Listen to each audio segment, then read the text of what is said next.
For nearly half a century, one single document has served as the ethical bedrock for all human research here in the United States. But now, as artificial intelligence completely reshapes our world, that foundation is being tested in ways we never imagined. So today, we're going to explore this collision of legacy ethics and groundbreaking technology and look at a new path forward.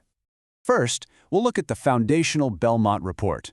Then, we'll dive into the unique ethical problems that AI brings to the table. From there, I'll introduce you to the Belmont 2.0 AI National Consortium and its really smart three-stage review framework. And finally, we'll talk about how we can all play a part in shaping the future of research ethics. All right, so to really understand where we're going, we have to know where we've been. Let's start with the document that has guided ethical research for decades, the Belmont Report. So back in 1979, the Belmont Report was published, and it laid out three core ethical principles. First, respect for persons, basically protecting an individual's right to choose. Second, beneficence, which is all about doing more good than harm. And third, justice, making sure that the burdens and benefits of research are shared fairly.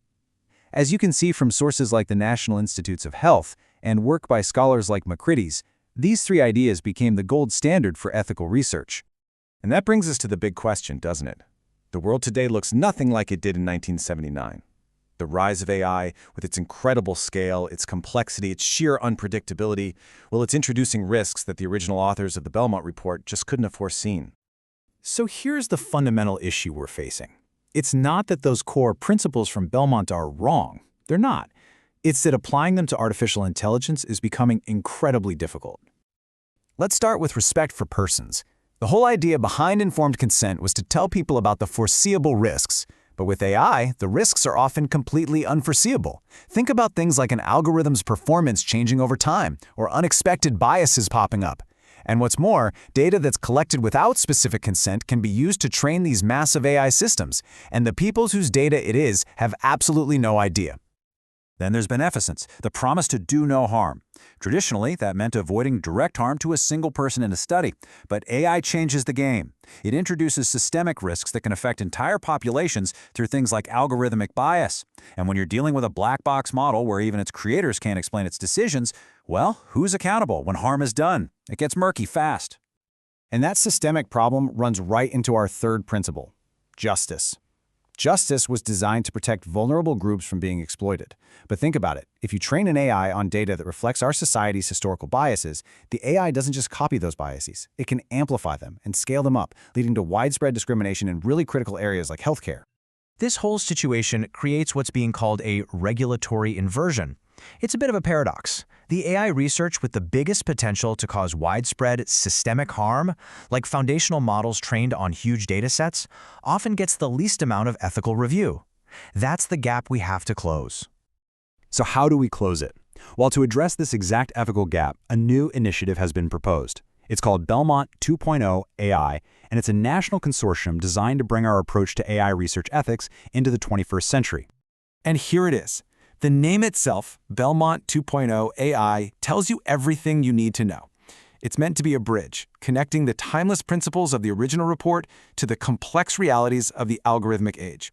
It's really a call to evolve our thinking for a new era of science. Now, this is crucial. The consortium's scope is intentionally very broad. We're not just talking about medicine. The mandate here is to extend ethical oversight to AI research in social sciences, education, and behavioral research, basically any field where AI and human data intersect. The goal is to get researchers, ethicists, and institutions all working together. But of course, principles are one thing. You need a practical way to apply them. And that's where a key part of this initiative comes in, a tangible, structured framework designed for institutional review boards, or IRBs, the committees that are on the front lines of reviewing research. This framework breaks AI research into three clear stages. Stage 1 is discovery. That's the early conceptual phase. Stage 2 is translation, where the model gets validated and tested for bias. And finally, Stage 3 is deployment, when it's studied out in the real world. This approach allows IRBs to apply oversight that actually matches the risk level and maturity of the AI. And it's essential to give credit where it's due. This foundational three-stage framework was authored by Ito, Lifson, and Vidal in 2024. and its rigor is already being recognized as it's referenced in key guidance from institutions like the University of Washington School of Medicine. So this all leads us to the path forward. These ideas, this framework, they aren't just academic proposals. They are an active, open invitation for the entire research community to come together and help build the future of ethics. The central call to action here is direct, and it's clear. For researchers, for ethicists, for institutions, for anyone invested in this space, the invitation is to join the Belmont 2.0 AI National Consortium. This is our chance to move from just talking about the problem to actually solving it together. So why does your participation matter so much? Well, because this is about defining the ethical standards for the next 50 years of research. It's about making sure AI is developed responsibly and in a way that people can trust. It's about building public faith in science. And maybe most importantly, it's about creating that shared framework for accountability that right now is sorely missing. Ultimately, it all comes down to this single question. Technology is going to keep accelerating. There's no stopping it. The real challenge, and our biggest opportunity, is to build an ethical architecture that's just as advanced, ensuring that these incredibly powerful tools are always aligned with our most important human values.